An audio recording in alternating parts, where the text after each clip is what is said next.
they're labeled that because they played in Lost Girl as that, but they've got a very spacey look to them. So you change the graphics out, and nobody would know, right?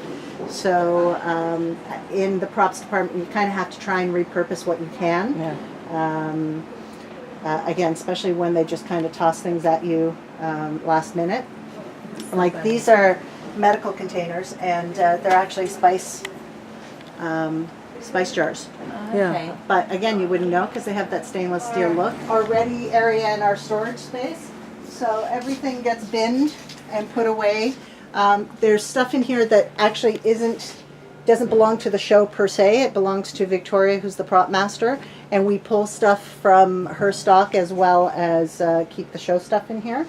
So you'll see, like, we have the daggers, we have locks, we have all manners of knives and needles, and the section over there is almost all medical. We do have some more guns in the back corner there. So we try to keep it's a small space, so it gets cluttered really easily, but we try to keep everything as organized as possible. Yeah. Because a lot of the time we're running back here just because they've asked for something.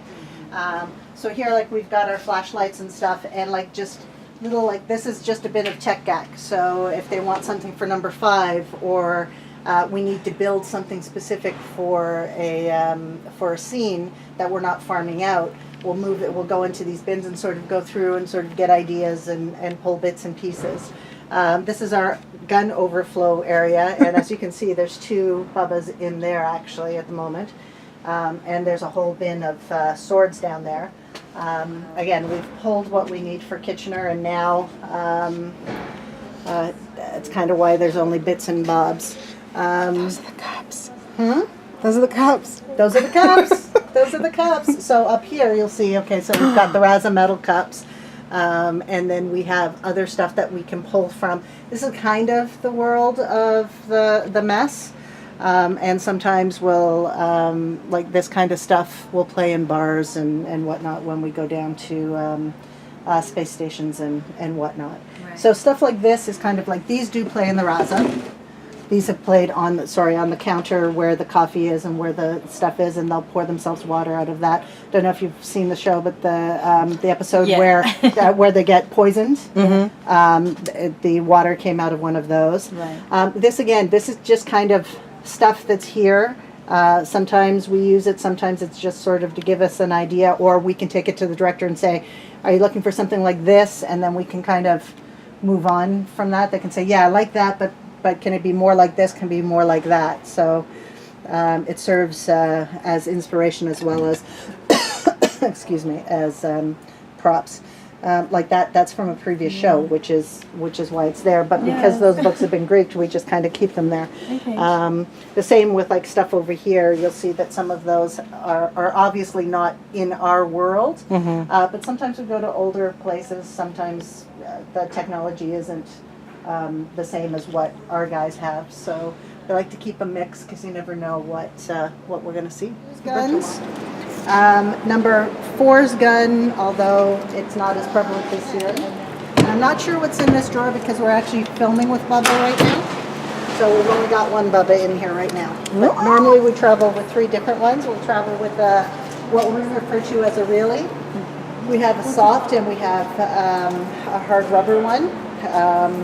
Bubba's quite heavy, so whenever we can get away with it, we'll hand them the lighter rubber guns just because it's easier on them. Yeah. Especially because it's Jodelle who's working with it now. So. Right. Last but not least, so this is number 4's drawer. So we've got, and again, a couple of them are missing because we're going to be filming in Kitchener tomorrow. Right. So Rio needs to have his swords, so we pulled 2 for him. But this is where we keep the good aluminum ones, a couple of the bamboo ones, which they actually fight with. The one that's wrapped in red is his practice sword, which he tends to use when he's in the training room. And then we have our little fix-it kit and our VisFX handles there. So whenever they're actually stabbing and doing whatnot, we'll hand off one of our handles. And Lauren, our wonderful VisFX guy, will have the blade put in whatever form it needs to go in. It's our gun cabinet. first season, we actually had it built to accommodate all of our hero guns. So it's actually built around Bubba. Bubba was the main gun, and we had to make sure that he fit in here.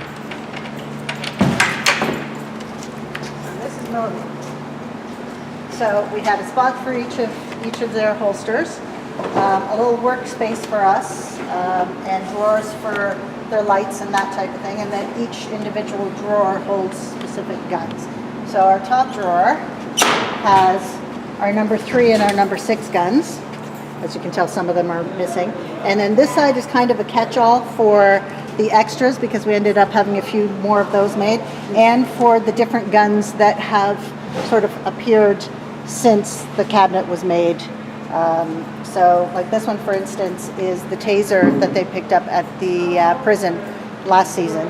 And number 2, she actually carries one of these with her at all times now. So she's got her regular gun in this one. And then she kind of has to, I guess it's that whole moral dilemma of having to choose between, do I want to kill somebody or do I want to just stun them? And Yeah.